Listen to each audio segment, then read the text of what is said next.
میلاد مصطفیٰ صلی اللہ علیہ وسلم پروگرام انعقاد پذیر ہے جامعہ مسجد نوری میں، اور وہ لوگ مبارک کے مستحق ہیں جنہوں نے اس طرح کی خوبصورت اور پیاری مجلس اور پیاری محفل سجائی۔ اللہ پاک ان کو ایمان کی سلامتی عطا فرمائے، ان کے اعمال میں، ان کے رزق میں، ان کے علم میں اور عمل میں مزید برکتیں عطا فرمائے۔ حاضرین محترم، دامن وقت میں اتنی گنجائش نہیں کہ کسی لمبے چوڑے موضوع کو چھیڑ کر پھر اس کا حق ادا کیا جائے۔ کوئی گل باقی رہے گا نہ چمن رہ جائے گا، بس رسول اللہ کا دین حسن رہ جائے گا۔ ان کا چرچہ تو صبح قیامت تک رہے گا۔ ہماری زبان اس قابل نہیں ہے۔ مولانا روم لکھتے ہیں، فرماتے ہیں کہ عطر و گلاب سے 1000 بار بھی کوئی زبان دھو کر آئے نا، پھر بھی حضور کا نام لینا حد درجے کا بھی ہے۔ پھر فرماتے ہیں، میاں صاحب بھی یہی بات کرتے ہیں، فرماتے ہیں جے لاکھ باری عطر گلابوں تے توئیے نچ زبانہ تے نام ہونا دے لائق نہیں تے تی کی کلمے دا گانا۔ تو حاضرین محترم کی شاہد کو موضوع سخن بنایا۔ حاضر کے کائنات نے قرآن مجید برہان رشید میں ارشاد فرمایا، قد جاءکم من اللہ نور و کتاب مبین۔ فرمایا کہ تحقیق تمہارے پاس آیا اللہ کی طرف سے ایک نور اور ایک روشن کتاب۔ اب حاجی کی کائنات نے واضح طور پر فرما دیا، فرمایا کہ آپ کے پاس ایک نور آیا اور ایک روشن کتاب آئی۔ اب دنیا والوں کو کیسے پتہ چلے کہ اس نور سے مراد کون سا نور ہے اور اس روشن کتاب سے مراد کون سی روشن کتاب ہے؟ صحابی رسول مفسر قرآن حضرت عبداللہ ابن عباس رضی اللہ عنہ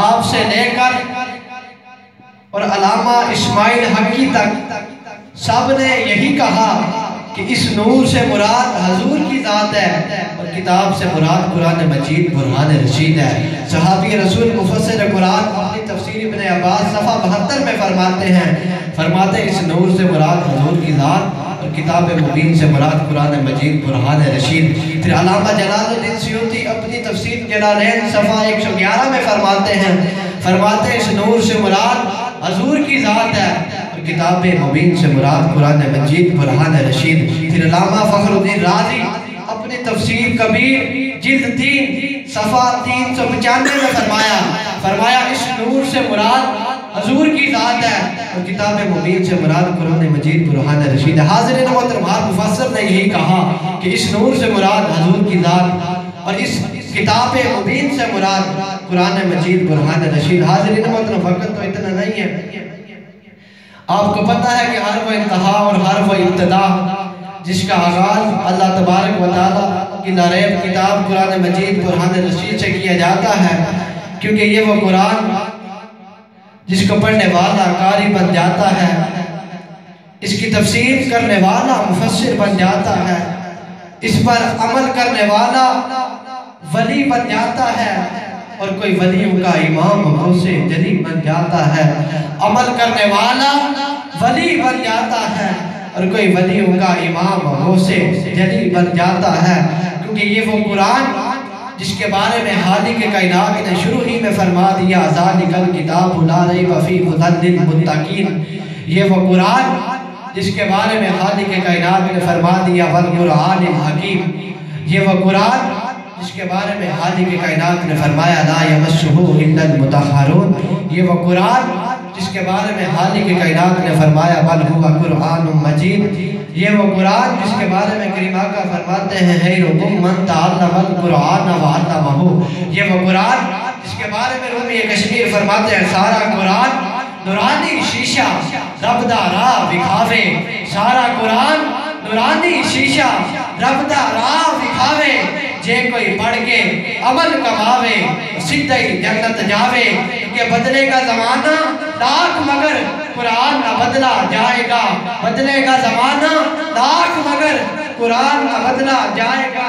یہ قول محمد قول خدا ہے، فرمان نہ بدلا جائے گا۔ اور یاسین تیرے اسم گرامی کا ضمیمہ ہے، یاسین تیرے اسم گرامی کا ضمیمہ ہے، اور نون مدحائے تیری ثنا ہے۔ والعصر تیری نیم نگائی کی ادا ہے، اور وہ نیل تیرے زلف رحمت کا تراشا۔ اور آج یہاں 3-4 بندے بیٹھ جائیں حضور کے علم پر بات کرتے ہیں، حضور کے اختیارات پر بات کرتے ہیں، ان کو نہیں پتا حضور کی شان تو ورا ہے کہ وہ شمس کو ابھرنے نہیں دیتا تیرا بلال حبشی۔ یہ شان ہے غلاموں کی، وہ شمس کو ابھرنے نہیں دیتا تیرا بلال حبشی۔ بے زار کو ابو ذر تیری رحمت نے کیا ہے، اور اترے گا کہاں تک کوئی آیات کی تہ میں، اترے گا کہاں تک کوئی آیات کی تہ میں، قرآن تیری خاطر ابھی بھی مصروف ثنا ہے۔ کوئی اترے گا کہاں تک آیات کی تہ میں، قرآن تیری خاطر ابھی بھی مصروف ثنا ہے۔ حاضرین محترم، اب آپ کے اسی ذوق اور محبت کے ماحول میں بلا تاخیر اس خوبصورت بزم کا آغاز اللہ تبارک و تعالیٰ کی ناریب کتاب قرآن مجید برہان رشید سے کر رہا ہوں۔